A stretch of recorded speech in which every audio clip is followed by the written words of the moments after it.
Hello again, everyone, and welcome back to Reddit Aliens. I'm John, and as always, thank you so much for being here. Good topic for you today. Let's do it. What's something you opted out of that went horribly wrong for the people that went? Please remember to like, share, and subscribe. A group of my friends were smoking synthetic marijuana at a party in the days where it was a new thing and hadn't made the news for the adverse effects it caused. I turned it down because I had college the next day and had to go home and rest up. I heard the next day that two of my buddies had ended up in the hospital having suffered seizures, and the third had suffered temporary heart problems. The Cave Creek disaster. 14 people died when a viewing platform collapsed. It took 2 hours for the first responders to get there, which was no fault of theirs. It was simply rough terrain and isolated. 2 of my mates died there, and I was meant to go, but was hungover as hell. I worked with the engineer who designed the platform about 3 years later, and the poor guy still believed it was his fault, which it wasn't. He designed it perfectly. The workers who constructed it used the wrong-sized bolts. Not me, but my parents. They had planned a trip to Virginia Beach with a close friend of theirs. They were to take a small plane down, spend a few days, then fly back. My uncle DJ'd for a local radio station at the time, and was given a few tickets to see The Who. He offered his spares to my mom and dad, who accepted, even though it was the same weekend as the planned beach trip. Their friend ended up going, but the flight back never made it. The pilot was advised not to depart, as there was severe weather along his flight path, but he went for it anyway. The plane crashed with no survivors. If it weren't for them deciding to go see The Who, I wouldn't be here. I'm named after the friend that died, and was coincidentally born a year after the day they found out. Not me, but back in my early 80s, my dad was diagnosed with leukemia. I don't have all details correct, but the gist is him, along with several other people with the same affliction, were given the choice to undergo the traditional method of treatment involving bone marrow transplants and whatnot, or go through with some kind of newer experimental version of chemotherapy. Out of the group of around 10 people, him and a Catholic priest chose chemo, while the others chose the bone marrow transplants. My father and the priest were the only ones to survive. A few years ago, when I was just starting out at my first job out of high school, part-time, minimum wage, the works, my friend came to me with a great idea he had for a living situation. A nearby 5-bedroom house with lots of space that would be great for parties, and it would be super affordable since rent would be split 6 ways. I opted out because I didn't have a car, and there were no buses in the area. My friend really wanted this house, so he kept asking around to any friends of friends that were looking to move. He thought he had gotten a pretty good group of people together, and he only didn't know 2 of the people, so it seemed okay at first. I went over there for parties every now and then, and every time I went there, I heard about something new going wrong. First, one of the guys living there was a quiet, solitary type who wanted out as soon as he realized that he basically moved into a frat house with people he didn't know. The other roommate that was kind of outside of our friend group had a string of emergencies that prevented her from paying rent, which meant that everyone else there had to throw down even more to make ends meet. One of my friends, already starting to get into debt, moved back in with his parents and kept trying to get his money back from everyone else who was in the same situation and didn't have any money to give. After most of the people had left, my friend had to get more friends of friends to live there in order to get through the rest of the lease. There were a lot of people trashing the house on a regular basis, including people that lived there and didn't have jobs but refused to do any cleaning. And the people who had jobs were working so much to pay for everything that the house just went to shit, quite literally. They had a very misbehaved dog that shat in the house. After their second set of roommates ended up being total assholes or having medical issues that forced them to move out, the year-long lease was finally up. And even after spending a week of solid cleaning and fixing things themselves, they still didn't get any of their security deposit back because parts of the house had gotten so jacked up. As I was helping my friend clean the house, they asked me, "Want to move in with us in a 4-bedroom house in the next town over?" I said no politely, and again, watched things get worse for them all over at their new house. Yeah, having that many roommates, that young, a lot of people first time living away from home, maybe a little lack of maturity, a little lack of discipline. It's a recipe for disaster and almost a guarantee of losing a security deposit. So, good choice on your part. Maybe one roommate, live alone if you can afford it, or stay at home. Better options. But yeah, good call. Got lucky. Company I worked for, large multinational, relocated the division headquarters from where they had moved me 5 years before to a shithole city. They called it a lateral move, so there would be no pay increase. I took the severance package and negotiated 6 additional months of work to train my replacements. During the 6 months, I also got to attend a major user conference on the company expense bonus. With 2 months left in my tenure, they announced they were dissolving the division and selling off the resources. Most of my coworkers were left unemployed in a new city with no connections or prospects. I, on the other hand, stopped working on my designated day, a Friday, and started working my next job for more money the next Monday, with a nice fat severance check arriving 4 weeks later. Thankfully, this wasn't me, but my friend was involved in it. A family was out making their first tandem skydive together at my home drop zone. The girl, I'll call her Lucky, had just turned 18 and she wanted to do a skydive, but didn't want to go first once she arrived at the drop zone. In addition to Lucky, her grandmother, the 75-year-old Claudette, wanted to skydive to check it off her bucket list. I skydived out of this small drop zone north of Las Vegas. It had one Cessna 182 and one tandem instructor at times. Because of this, only one person could go on a tandem jump that day. Lucky was too scared to go at first, so Claudette opted to go in her granddaughter's place to show her that everything would be alright. Everything went fine on the freefall portion of the skydive, but when the parachute opened, there was some sort of malfunction. The main canopy got tangled up somehow with the reserve and sent Claudette and her tandem skydiving instructor, my friend James Fonnesbeck, plummeting toward Earth at a high rate of speed. James was unable to get the parachute opened, and they impacted the ground. James, the hero that he was, put his back toward the ground to receive the full impact of the blow. He was trying to save Claudette. Sadly, she would pass away shortly thereafter. As sad as this is, I always think that fate, luck, or whatever you want to call it, put Claudette in the plane that day to save the life of Lucky. When I was much younger, my brother and I carpooled with a friend and his mother to synagogue back when it was required we do so by our parents. One morning in January, both my brother and I woke up with pretty miserable colds, so we were able to get out of going that day.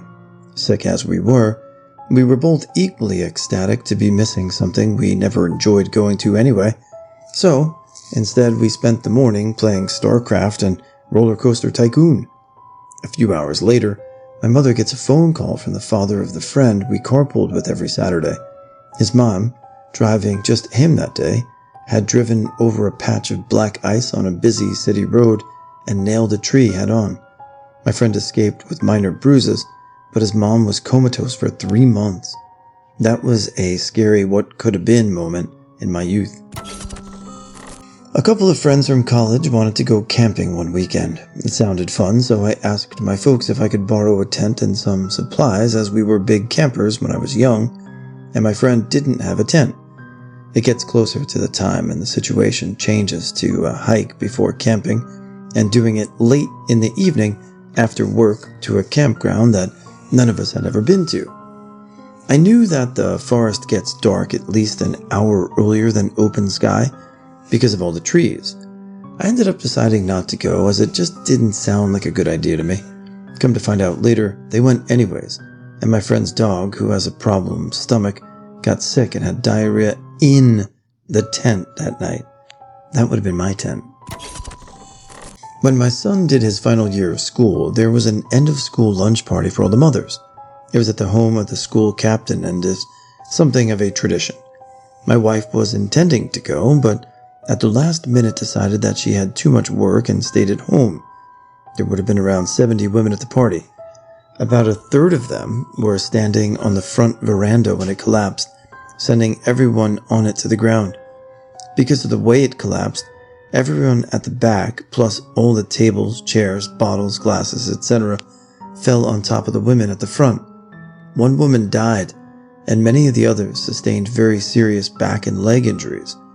Those most hurt were my wife's friends, and she would have been amongst that group if she had attended. Not me, but my dad. He grew up in a rougher area of town. Basically, his childhood reads like an S.E. Hinton book. Well, him and his best friend are at a party, and my dad decides to leave to hang out with this girl. Never sees his best friend again. All winter, his friend is missing and assumed a runaway, until spring comes and they find his body in a stack of tires in a storage yard. Apparently, my dad and his friend had pissed these two dudes off. Coincidentally, the two suspects died within a year of the body being discovered, one by a house fire and the other carbon monoxide poisoning. Karma's a bitch. In Boy Scouts, I was supposed to be the acting senior patrol leader for the week-long summer camp. I was going for my Eagle at the time, and this trip was meant to prove my leadership skills beyond my project. I got pneumonia a couple weeks before the trip and had to pull out. On that trip, there were two very serious incidents that I would not have been able to prevent that would have been blamed on me. First, one of the scouts threw an aerosol can into the fire.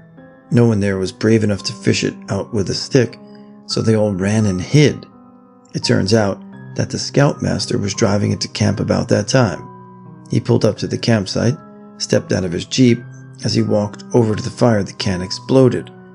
A few days after that, a couple scouts, both older than me, decided to use a spare tent to practice knife throwing. They completely ruined a big canvas tent.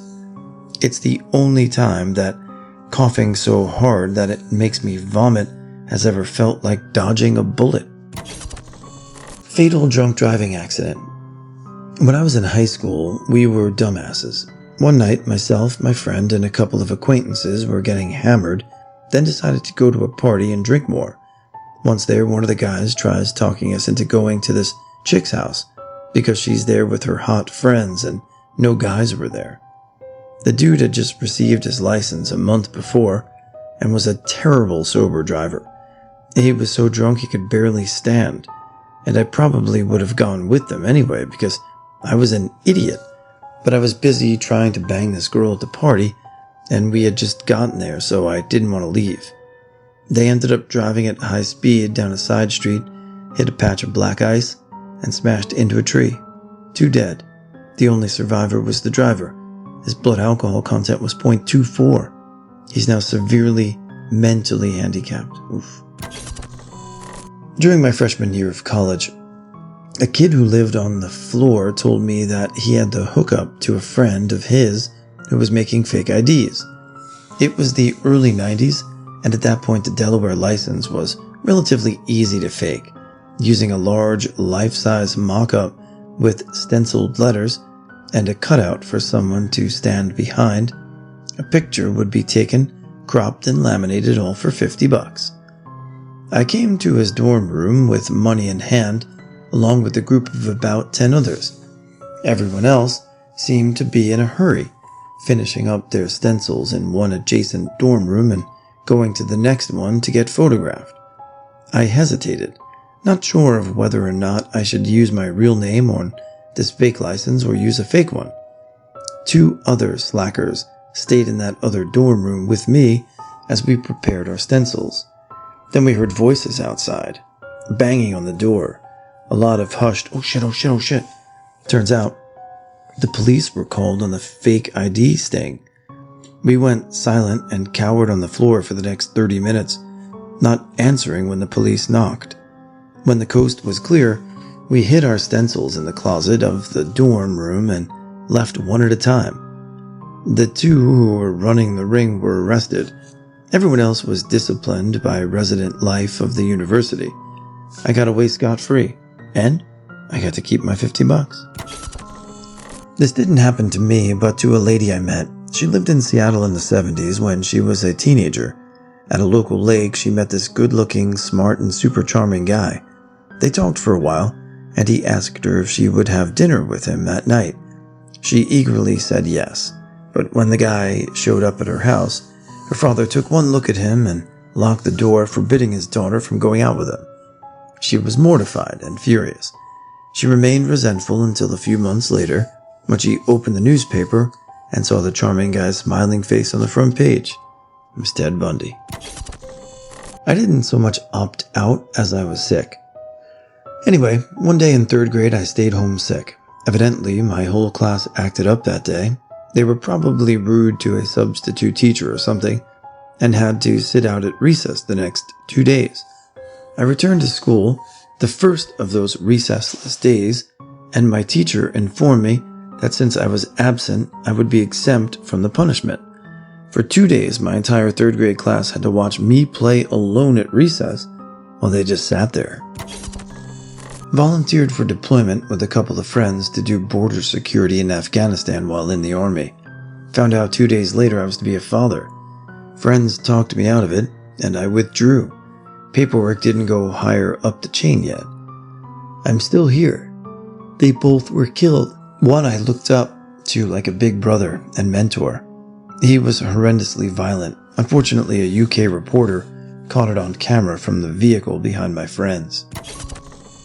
Not me, but my father, when he was a cop in the 70s, was just issued a bulletproof vest, and to wash these things, he was a cop in Miami.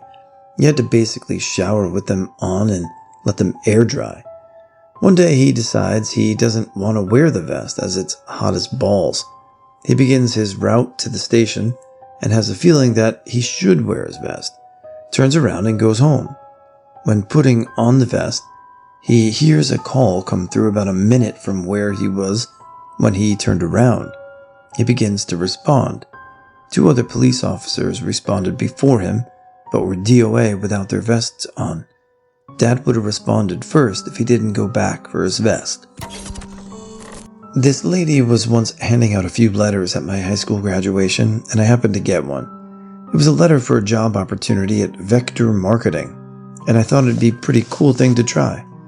It offered $18 an hour for work that summer, and since I didn't have a job, I thought I'd sign up for an interview. But after doing some research online, I found out that the job is a complete scam. Basically, they hire you as a door-to-door salesman who sells massively overpriced knives like $1,000 for a set. They train you for 18 hours, unpaid, 6 hours a day, 3 days of training, to show you how to use the knives and how to sell them. Then you go door to door and offer to show your product in an hour-long sales presentation thing. You get your $18 an hour if the person signs a form saying you've presented them the knives for an hour. You may think this system is really easy to beat. Just tell your friends to sign the forms and then collect your $18 an hour. However, if you don't sell any knives, then it reflects on your performance. They'll call you a bad salesman. They'll require you do more training. There goes your possible resume resource. And not only that, but after doing some more research somewhere, I found out that the knives are only worth like $50. They expect and even recommend during your training to try and sell it to a friend or family. Why? Because grandma will buy her cute grandkid's knife set, which she doesn't even need for $1,000. So you may think that there are some kids who, of course, lie, get paid for a few hours, collect their money, and then they get fired. But for every kid that got his grandma to buy a set, this company just profited like $900 instantly. I didn't opt out in this story. I was told by my section sergeant I wasn't going, but it's the same vein, so I'll share the story. Back in the summer of 2010, I was in Afghanistan during the surge there. One day, one of our patrols had found a bunch of IEDs in a village, so they called for EOD to be escorted out to them. half of my section was mounted and had trucks. So they drove the base the EOD guys were at and brought them to the outpost I was staying at. At our base, they dismounted from the trucks where my platoon was, then walked with the EOD guys out to the IED location. I was going to be walking out there with them. We were all ready to go, standing by the gate, gear on and weapons and equipment ready, when my section sergeant came up to me and said that he was going in place of my squad leader, and my buddy was going in place of me. This was because he wanted to get some experience on dismounted missions. On the walk to the IED site, my friend stepped on another IED and lost his leg just below his hip. He no longer speaks to me, and has told mutual friends that he blames me for the incident.